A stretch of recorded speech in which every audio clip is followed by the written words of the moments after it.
It sits crumbling in the Texas sun, dwarfed by Reliant Stadium. The Houston Astrodome, once dubbed the eighth wonder of the world, now looks like a practice bubble. Trapped inside this portal to the past are the ghosts of the Houston Oilers. Here in 1993, they were one of the most talented teams in NFL history, and maybe the most dysfunctional. There are more good players here than anywhere I've been. And I've been to 3 Super Bowl teams. One of the best, most talented teams I've ever faced in the National Football League. We just had more off-the-field distractions than we really needed. It was just one thing after another. Everybody needs to quit talking and start playing. We were a mess. We needed therapy so bad. I defy anyone to try to come up with more crazy things that happened in an NFL season than the 1993 Oilers. You're going to be a football player when you grow up. Today is the best day of your life. Believe it. He might be the finest quarterback produced in the last 10 years. He needs some daylight. That's all I need. Fortunately for me, I didn't lose my life. Didn't lose my job. Football convinced me that life is a team game. Rest of your life, nobody can ever tell you that you couldn't do it.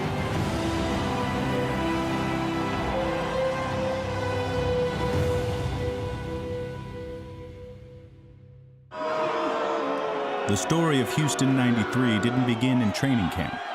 It began the previous January, at the end of the 1992 season. Get it going, baby. Bills at their own 48-yard line. Reich from the shotgun. 4-man rush for the Oilers. Reich throwing it to the right through the hands of McKellar. It's picked off. McDowell down the far sideline. They'll score for a touchdown. Oh, when it rains, it pours, don't it?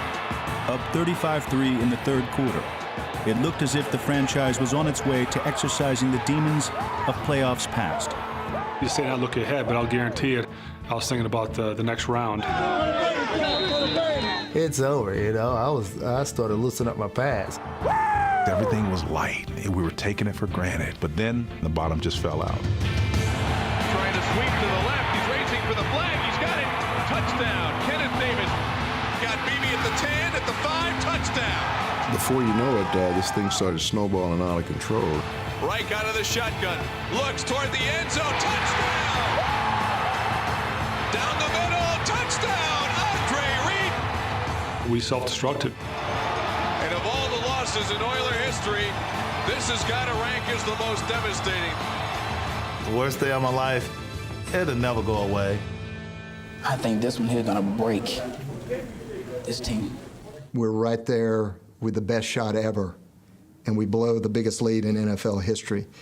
You know, that is gonna stay with you for a while. Oh yeah, we're embarrassed. I mean, what you want us to do? You want us to go put a gun upside our head and shoot ourselves?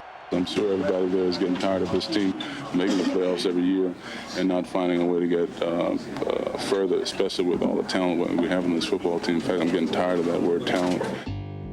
This was the 6th straight year the Oilers, who boasted 9 Pro Bowl players, had reached the playoffs, and the 6th straight year they failed to reach even an AFC championship game. Fans were cynical when thoughts turned towards 1993. Owner Bud Adams shared their impatience. Mr. Adams said, if we can't win this year, then the team is likely to be dismantled, and a lot of y'all are going to be playing different places. I'm just like, why would you say that? I don't think we needed Bud Adams to state that to light a fire under us. And we're only going to get so many chances here. And if we don't make it happen, they're going to blow this thing up. Adams hired a new defensive coordinator he hoped would be the answer to Houston's problems. It was a surprise to everyone, even his head coach. The Jack Pardee Show with the head coach of the Houston Oilers, Jack Pardee. News out of the oil patch. The Oilers have a new defensive coordinator, Buddy Ryan. Jack Pardee's doing an interview at the same time that Bud Adams is announcing we've hired Buddy Ryan. That just kind of, screws up the dynamic from the beginning, because for the most part, Buddy Ryan doesn't really think he submits to Jack Pardee's authority. He's the boss of the defense. He's not running the team. Did you answer to Pardee at all? No, just say hello. You and Mikey. We were certainly excited that, Buddy was coming and with his aggressive, blitzing 46 defense. Damn, go get him! I thought we needed that little bit of spark and that little bit of fire to get our team going again. They know that I know what it takes to get that Super Bowl and win, and that's what we're going to do here. When you go through a loss like that, you don't know how it's going to affect your football team emotionally and psychologically. And Buddy is the type of guy that comes in with his bravado, with his confidence. He was going to bring that swagger that we needed. Buddy Ryan brought swagger and credentials, but he also brought plenty of baggage. Everybody knew Buddy's reputation as being rather bombastic. And that was so anti-Jack Pardee. Buddy liked to be out front in the limelight. How is this going to work? If Mike Ditka struggles, to control Buddy, then Jack was going to struggle to control Buddy. I certainly had heard of the difficulty in Chicago with Mike Ditka. Until you go through the actual experience of it, I don't think you have any idea how bad it really is.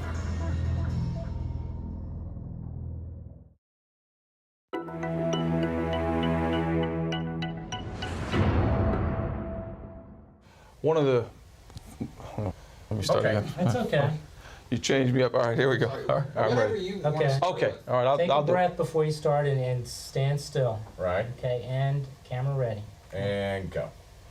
One of our basic plays, which will give you an opportunity to see some of the variations that exist for all of our receivers on every single play we have, is our 91 switch X read. The Houston Oilers' claim to fame was a revolutionary offensive attack known as the run and shoot. It had led the league in passing the previous 3 seasons. It was video game type numbers and really a lot of fun. We came in with, hey, say we're going to throw this ball 50 times a game. That was the NFL's first version of wide open football. We had Pro Bowl receivers, we had a Pro Bowl quarterback, we had Pro Bowl offensive linemen. Tremendous offense, a lot of numbers, a lot of scores, can you win a championship with it? Don't know. We went to playoffs every one of those years we were doing it. We just couldn't finish the job in the playoffs. It seemed like we got there, we're one of the best teams, and just couldn't, and just stalled. The biggest liability is you couldn't control the clock. In order to succeed with it, you had to be aggressive with it. You couldn't just sit on the ball. You couldn't just run the ball. You had to continue to throw the ball. It's a aggressive and risky proposition. New defensive coordinator Buddy Ryan earned acclaim for creating the 46 defense. At training camp, he made known his feelings for the Oilers' style of offense. He thought that the run and shoot offense was accident prone. He continued to make those comments in the locker room, in the clubhouse, every time he got a chance. Chuck and duck, run and shoot. I just think it was uncalled for. It's kind of a cheap shot. Down deep, what he's going to find out at the end of this whole thing, that he's going to be very appreciative of the type of offense that he has here. Are you opposed to the run and shoot? Well, it's not an offense that I would have, but it's one that I'm living with here and trying to win a Super Bowl with. Our rooms were divided. We didn't, these were the older complexes, and we had the old sliding doors. There's no sound barrier. And so, Buddy is talking loud, and, you know that Kevin can hear him, next door. There wasn't a flap in his gums just a little bit. It was every week consistently. There was a lot of stuff being said, stuff that's fighting words, and that stuff doesn't just die. The run and shoot and the 46 defense. Together, they were supposed to get the Oilers over the hump. Early on, the combination was explosive in other ways. You could see it happening. You could see the glances during practice. There was really a tension mounting. We knew how competitive Coach Gilbride was and Coach Ryan was, and that was a chance to show, run and shoot versus the 46. That was our primary purpose, was to go out there and beat Buddy up every day because the way he treated us. We beat his defense so many times in practice and made him look bad so many times in practice. I don't know where all this talk about lack of respect for our offense came from, because he couldn't stop it half the time. And that's where the problem lied. He didn't have respect for it, but couldn't stop it, and it just burned him up. We get cards from Kevin Gilbride and his team. Buddy would say, forget that. Run this. And so we send a blitz at him, and, pow, when we're hitting Warren Moon, and Gilbride, what is that? That's not on the card. What is that? Offensively, we were working on the last play of a half. Buddy wasn't cooperating. Buddy blitzed it. Started an argument on the coaching staff. And so we repeated the play, and Buddy blitzed it again. And we repeated the play, and Buddy blitzed it again. So all of a sudden, the emotions ran high. Coach Pardee tried to step in, and Buddy sent them all in. Buddy sent all the coaches in. Buddy sent all the players in. And at that point in time, there was, like, what? Who's running this thing? Wasn't anything Jack could do about it, unless Jack punched him out, but that wasn't the Pardee way. Coach Pardee was that kind of guy. He would sit back, he relaxed, let all the craziness happen around it. For us, he was maybe not the kind of leader that we needed at the time. He kind of went along with the flow. Someone needed to step in. We knew these guys on defense. We've been playing with them, for several years, most of them. We got along. All of a sudden, now you have this divide. We was Buddy Ryan guys, and that's the mentality we had. It was Buddy Ryan's defense team, Kevin Gilbride offense team, two separate teams. Or should I say, Oilers versus Oilers. Buddy just told him, forget the rules, just go run over and make your mark, He was the catalyst that amplified every dysfunction that we had on that team. Buddy knows exactly what he's doing psychologically. Buddy felt the tougher we made it on our own offense, the better they would get. Everybody was lying, even if you had a red jersey on or whatever. Buddy said it wasn't no hands off. In the game, they're gonna get hit. So why not get hit in practice? Guys were worried about, getting cut. They were worried about getting their knees, knocked on. And that's the motivation that was brought by that side of the football, that we're gonna beat you guys. And he knew full well what was going to take place, the cheap shots and trying to put guys out in practice. There was some ugly fights.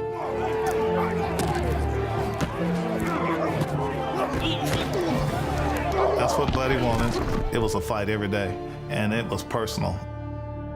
Ray Childress was a perennial Pro Bowler. Mike Munchak was a future Hall of Famer. Both were respected leaders. But as the regular season approached, even they were fighting. That was one of the craziest scenes I've ever seen in my life. I mean, it was a vicious fight. Ray was kicking at unmentionables and trying to poke people in the eye. We all had one goal, that's to win games.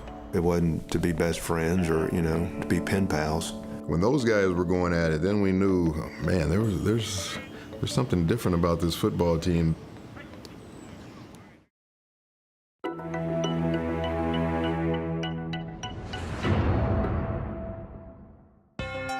A bevy of Pro Bowlers and the addition of Buddy Ryan made the Oilers a popular Super Bowl pick. But as the '93 season began, great expectations gave way to harsh reality. We kept talking championship. Opening day, we go down to New Orleans. They whooped our butts. They beat the mess out of us. With Oiler owner Bud Adams saying this has to be the Oilers' year, and with national magazines picking Houston to go to the Super Bowl, the Oilers defensive coordinator Buddy Ryan will make some changes from a philosophical point of view. We had mental errors, and so we're going to have to cut our game plan back, hopefully, and that'll eliminate some of them. You knew the system worked in Chicago. You knew the system worked in Philadelphia. So it wasn't the system, it was us. This works. It works. I'm telling you, we just got to stick with it. It's going to work. I remember Buddy pulling me aside, and he's like, 96, do you think I'm losing them? I'm like, well, we definitely got to play better. And he's like, no, but am I losing them? I said, no, Coach, I think we're going to be all right. The next week, Chiefs quarterback Joe Montana sat out with an injury, and the Oilers' defense looked like it was supposed to. Throwing outside tight end Mike Dial at the 45, fighting his way forward, and the ball is stripped away by Nishman. He just stole the ball from Mike Dial. Even in victory, Ryan kept taking shots at the Oilers' offense. He again called it the chuck and duck. This time, somebody shot back. Emotional wide receiver Ernest Givens. Don't get discouraged. Just keep working. Just keep working. Come on. It's not only riled me up because it's riled a lot of other guys on the team up. But everybody's not saying anything. And I'm not trying to be the big shot of the bunch or anything like that, but I'm just get tired of hearing the same old And then, of course, Buddy Ryan, in his own way, only Buddy can be Buddy, said, Ernest Givens, I don't even know who he is. I don't even know Ernest Givens, and I haven't said anything about our offense, and they claim that I have. All I said that when Jerry Glanville put it in down here, I called it chuck and duck, and I'm not the only one in the league that calls that, I'll guarantee you. Who is Ernest Givens? And I'm like, I'm Ernest Givens. And then I reply back, who the are you? Remember, they went and got you. I didn't go get you. Only thing you brought was animosity and jealousy. This was a battle fought on many fronts, including Houston's airwaves. The only time I ever gave him any thought was on Friday when I had to do my radio show because I'd have to defend the attacks that were made on me on Thursday with his radio show.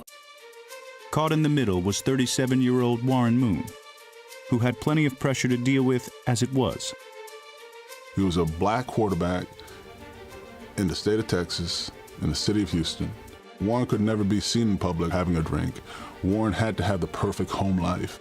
Can Warren finally get us to the Super Bowl or get to a AFC championship game?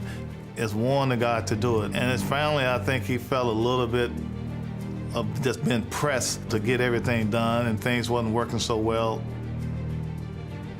In a loss to the Chargers, Moon threw 4 interceptions and was benched. Now it's Cody Carlson. Cody Carlson has replaced Warren Moon.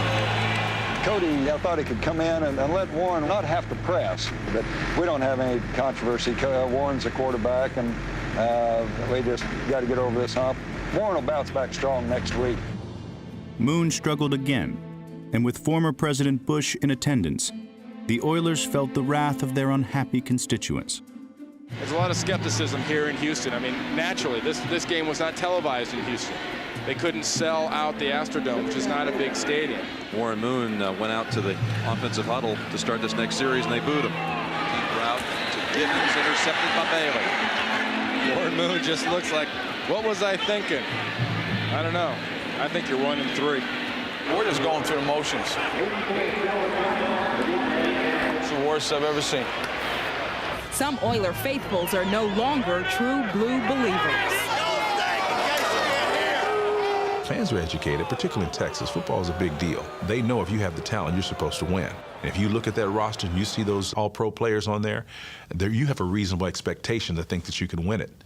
Win it all. It was all kind of controversy. Party was going to be fired. Buddy be named the head coach. No, Gilbride would be named the head coach. Now, I don't know if you're hearing all the speculation. We're hearing the speculation about your job situation right now. How much longer can this team afford to wait to do something about this? We've got to wait till we play Buffalo now. Any suggestions? Well, I think just the name Buffalo ought to bring out the best in us. Is this the sin of the crime? Didn't we win this in the playoffs? There's no way that we could go into Buffalo and win that game. We already knew we were doomed when we went in there. We know we didn't have a chance. Just don't do what you did last time. Oh. Yeah. Same conversation, right? Same conversation. You didn't get the ball early in the year. Playoff No. Playoff time. Touchdown, Andre Reed. Touchdown, Andre Reed. Here is Kelly, play action pass over the middle. A man is there. Reed at the 10, Reed at the 5. He runs in for the touchdown. Andre Reed. Moon was benched again, maybe for good. And the offense and defense finally found common ground: ineptitude. When you look up team in the dictionary and all the positive characteristics and qualities about team, we had none of those. In Houston, the long knives were starting to come out. And that's why you are 1-4. We were starting to talk about, well, who are going to be the high draft choices next year in April? Several of us in the front office had already written the season off. We didn't feel like it was going to be possible to recover from a start that bad.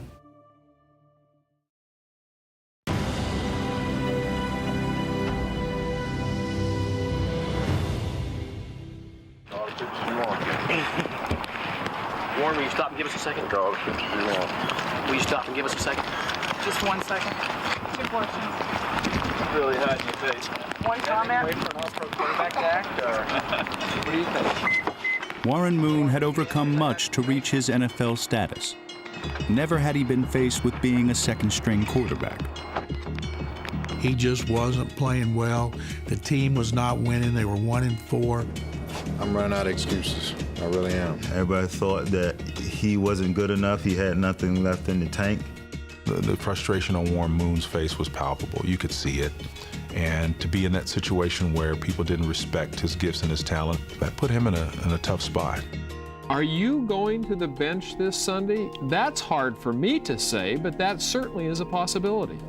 Jack called me into his office, and I was a little bit surprised. And he told me he was going to make the change, and he was very nervous telling me that, too. I knew Jack, and I know he's a guy that doesn't like a whole lot of confrontation. And I didn't want to make him feel any more uncomfortable than he was, but I was very, very disappointed. I think it was an act of desperation. Hey, we got to do something to get this thing going. I think Jack felt that nothing would have shocked this team into getting going more than, sitting down your star quarterback. The Oilers are on a 3-game skid, and they've taken, I guess, the most drastic measure you can, and that's benching a guy who's been to the Pro Bowl 5 of his 10 NFL seasons and putting Cody Carlson in to run the offense. Putting on that hat as opposed to putting on your helmet and having to stand over there on that sideline, I didn't know exactly what I was supposed to do. Very, very different feeling for me. As much as I wanted to root for Cody to do well because I wanted our team to do well, there was definitely a side of you that didn't want him to do as well, and so maybe I'd get my job back. I didn't play this game this long to have it end like this. And he's going to run for it, heads for the corner, dives, and does he make it? Yes! Cody actually started off the game playing pretty well, and he sprinted for a gain and wound up tearing his hamstring, or I'm not sure Warren would have got back in. So Warren gets the opportunity, and the team gets the opportunity to change the course of the season. Warren gets new life. And here comes Warren Moon in a relief role for Cody Carlson. Interesting twists and turns of fate. It was like a new life. When I walked back into that huddle, it was like, guys, here we go. I'm back. Let's make this thing happen.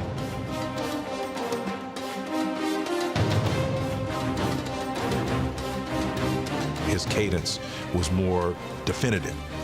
You do this, and he wasn't usually that way. And when Warren came right back, this time we told ourselves, well, we're not going to let this happen again. Let's go ahead and start winning ball games. Moon again looks to throw, looks over the middle in the end zone, touchdown!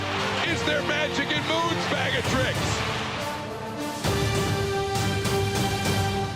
This is the Oilers, so with the win comes problems. A win and the return of Moon was buried in the headlines by a controversy that went national. It's the macho world of pro football versus the new sensitive man of the 90s. In Texas, the Houston Oilers football team is finding out what happens when a star athlete puts Pampers before pigskins. On Saturday, offensive lineman David Williams had stayed home with his wife for the birth of their first child. The Oilers wanted him to catch a flight the next day to make the game in New England. When Williams chose to remain home, the Oilers fined him a game check, and Babygate was born. The story surrounding Babygate encompassed so much more than athletics. You're talking about the birth of a child and how, a sport like the NFL is going to deal with that.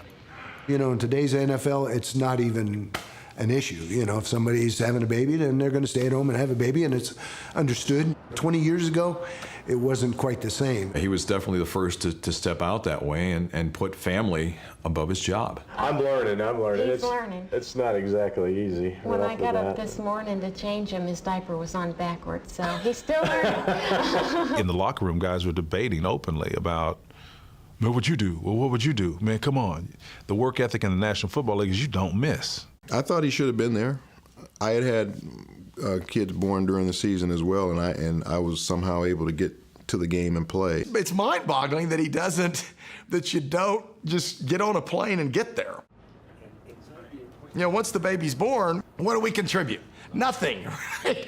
See the baby, tell mom, kiss her on the forehead and say, hey, sweetie, I'm gonna go to battle. I'll be back in 36 hours. Keep me posted. I knew all along I was going to be there for the birth of my first child, and I wasn't going to back down from that decision. And like I said, I stand strong in what I did. At some point, Mr. Adams made the remark that David had misplaced priorities, which I think was part of what set off the firestorm. We gave him time off for practice. We gave him time off from the meetings. We gave him time off to be with his wife so she could have the baby. We expect him to be at the game the next day.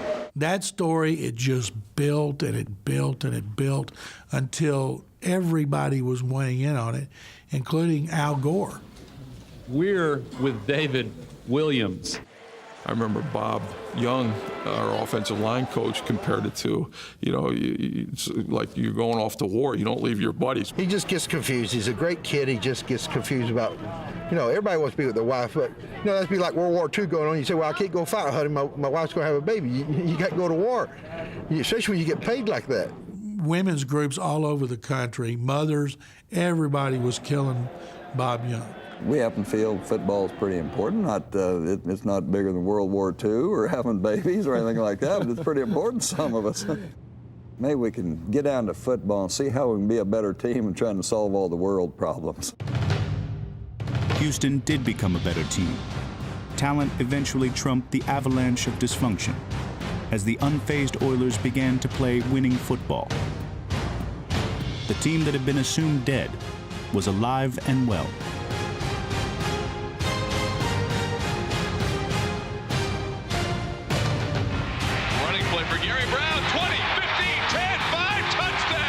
At some point in time, a team reaches the bottom where there's nothing else dysfunctional that can happen to you. This is who you are, and the world be damned. We were starting to now hit our stride and play the game the way we were supposed to on both sides of the football.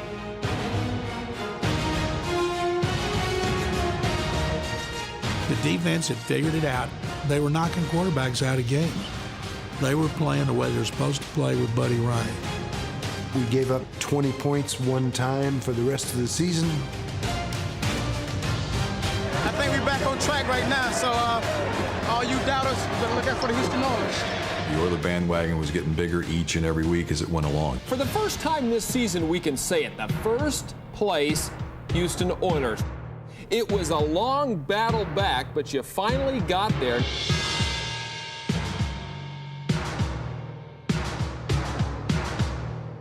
So I'm inviting all the people that want to jump on our bandwagon, come on back, come be part of us. We'll take you in. We love you. We love you. Give me a hug. People were back on because you start, instead of getting the finger, you're getting the pat on the back. Super Bowl! Super Bowl! Back on track. Back on track.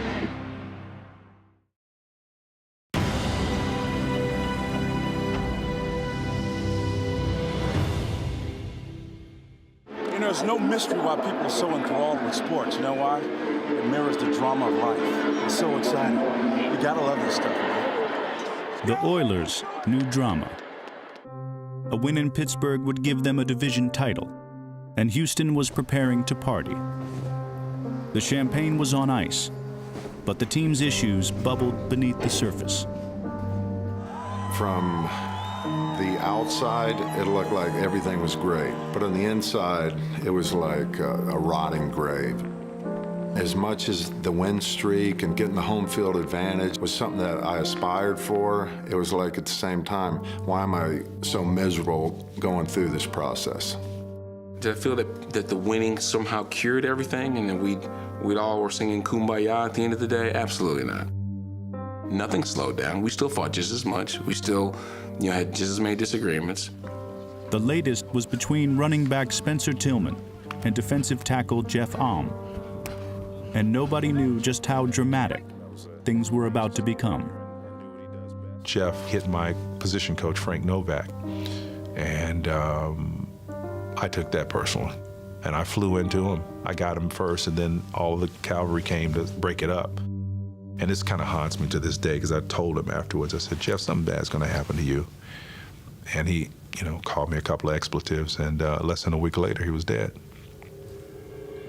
Investigators say Alm was speeding and apparently lost control. As soon as the vehicle hit the guardrail, the passenger was thrown from the vehicle. And about 30 feet below the overpass lay the body of 25-year-old Sean Lynch, a friend from Alm's hometown. Lynch was killed when he hit the concrete below. They were both inebriated. In his inebriated state, he was in a complete panic, and he called 911.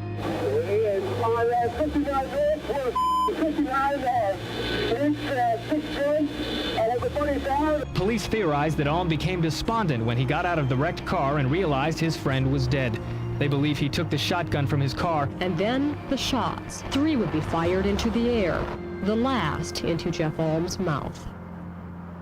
It was the day after the tragedy, and as the Oilers reported to work, you could see that the reality of Jeff Alm's untimely death was starting to set in. You think of yourself sometimes as invincible. To have a teammate who was in the locker room, with you literally, days, a week ago, and to have him gone, yeah, it had an impact on us. Jack Pardee's shining moment as a coach for the Houston Oilers was that day. Jack was as stoic and he was as sincere and as honest and as down to earth as anybody could ever be. He'll certainly be remembered, and for the rest of us, life will go on, and we've got to make the best of that. Really did a great job of kind of expressing what we were all feeling, but in a very calm way. The team actually got a lot closer. How we started talking to each other more, hanging out with each other more, expressing to each other how we feel. Our camaraderie got closer. Hey, we got to do it for Jeff, man. That's the only thing on our mind. We do it for Jeff, we'll go all the way. From the shotgun, O'Donnell's going to throw. Down the middle, he throws it, intercepted. It's Orlando at the 35, 30, 25, 20. Down the sideline, 10, 5. Touchdown, Houston Oilers. We're sitting around here looking for Buffalo. This ain't the same team now. We're a team with destiny. We're going to take this thing. I think it's appropriate and fitting that we give this game ball to Jeff's parents on behalf of our victory today and being Central Division champion. Right?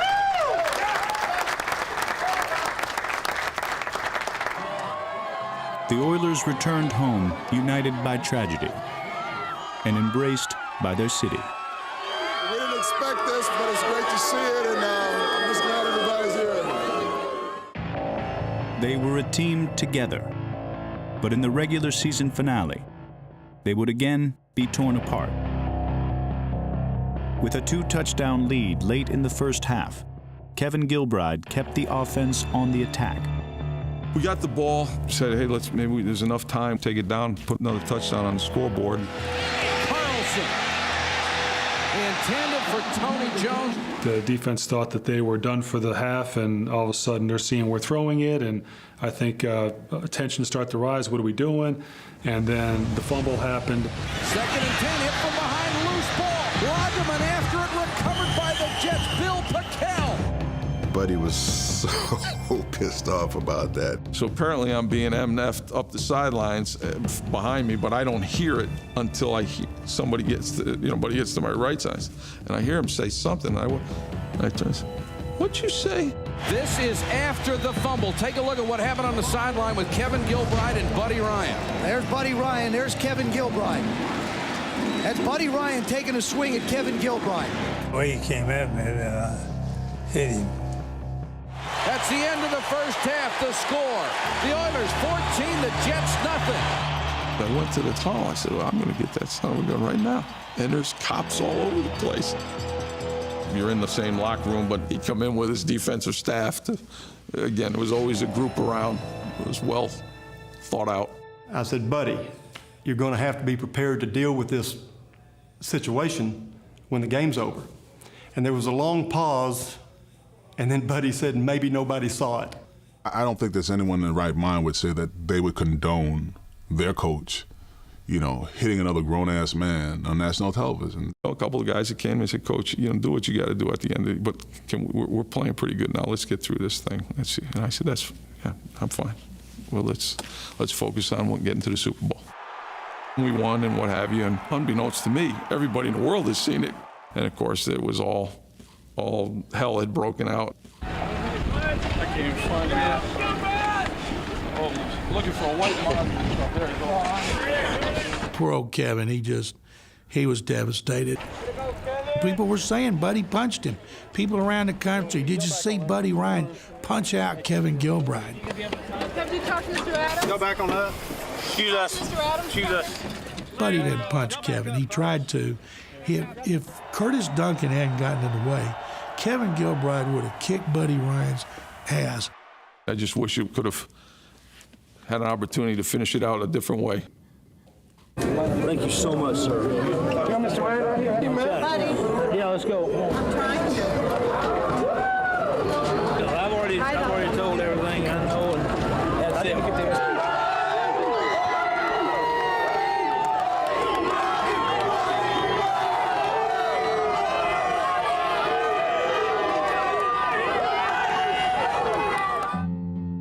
Nobody was talking about the playoffs or 11 straight wins, the longest streak in the NFL since the '72 Dolphins. The punch was a wildfire, and Buddy Ryan kept stoking the flames. What he said about Kevin after the game was Kevin Gilbride will be selling insurance in another year. And he said it with a smirk. Like, you know, Buddy, I'm not supposed to comment, but. Buddy's comments that were not supposed to be in the paper are in the paper. How much more can you take of this as you get ready for the playoffs? No one is managing any of this stuff. None of these train wrecks is being managed by anybody. Do you plan to do anything about this, Mike? Any kind of action at all?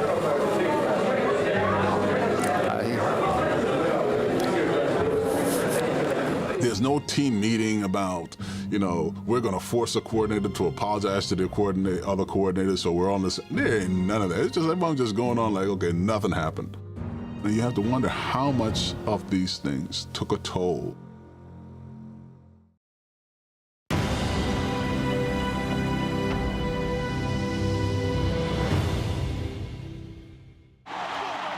The Oilers had been waiting for this day for over a year. A win over the Chiefs would prove they could finish when it mattered most, and it would give them a rematch with the Bills in the AFC Championship game. From the Oilers' standpoint, they thought they had this game pretty much won before it started. We were playing a team that we had played earlier in the year and beaten soundly, and we were playing them at home. There was one big difference between that first meeting and this one.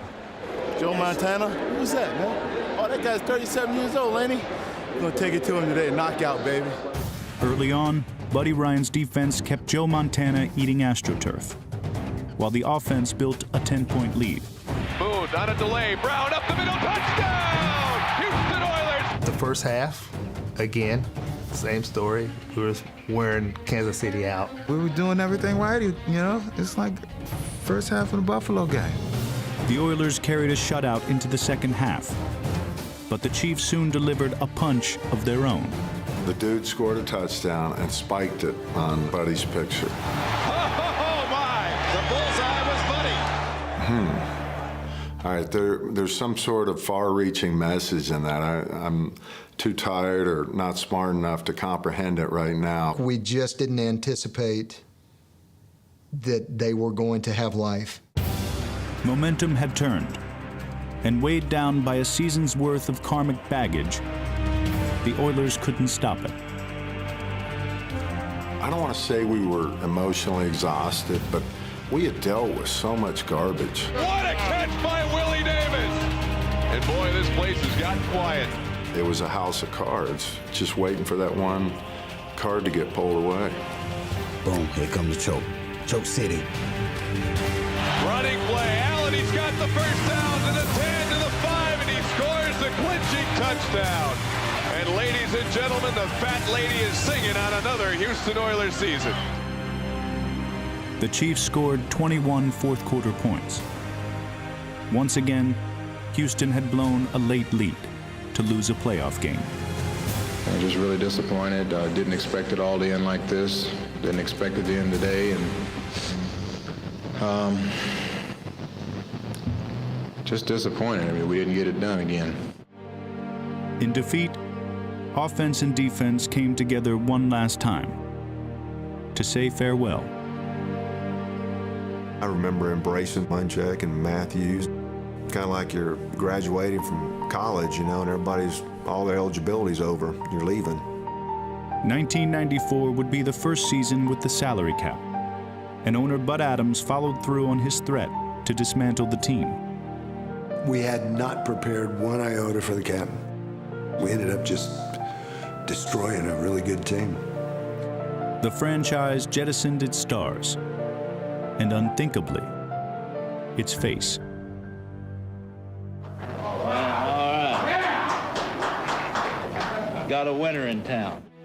Buddy Ryan was also gone. Despite the punch, he'd landed a head coaching job, and he was just as big a celebrity as ever. Okay, you set? Angry. Be mad, look mad. Pissed. One, two.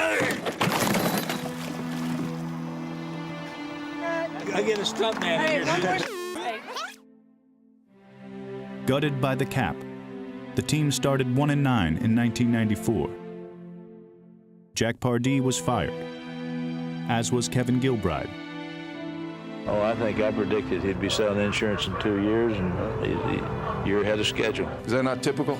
That's vintage Buddy, and that's probably why he's the least liked coach in our profession.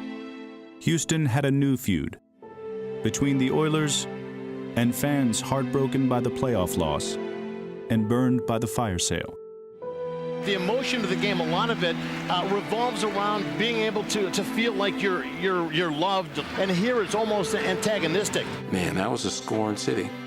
A scorned city that showed you just how frustrated they were by setting single-season attendance records for lows. Adams again today made it clear before leaving Houston that the Astrodome is no longer a suitable playing site for his team under any conditions. They can't expect me to sit here and go broke. There was absolutely no public consensus for building a new building for him. The apathy among the fans was the incredible part. It was like, don't let the door hit you in the rear end. Are you all ready for football?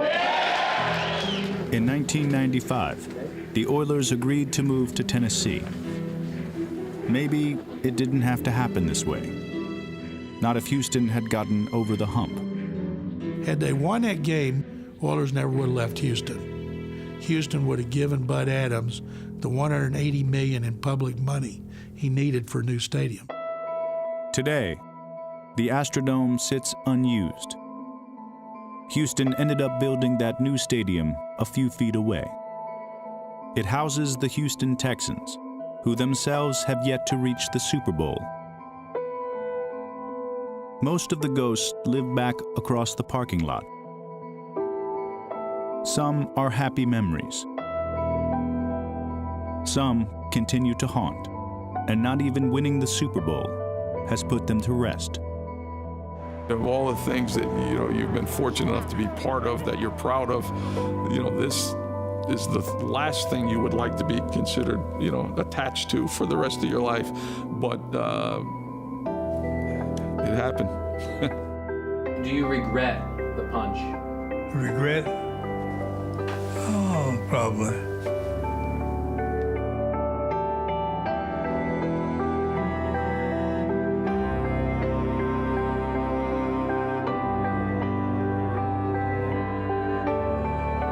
Unfortunately, all we can do is to say we did it to ourselves. We probably got what we deserved. You can't win Super Bowls and you can't play among the elite teams in the NFL when you got coaches punching each other. And if you got enough talent, you can win some games. It'll look good, but are you going to win a world championship? Nope.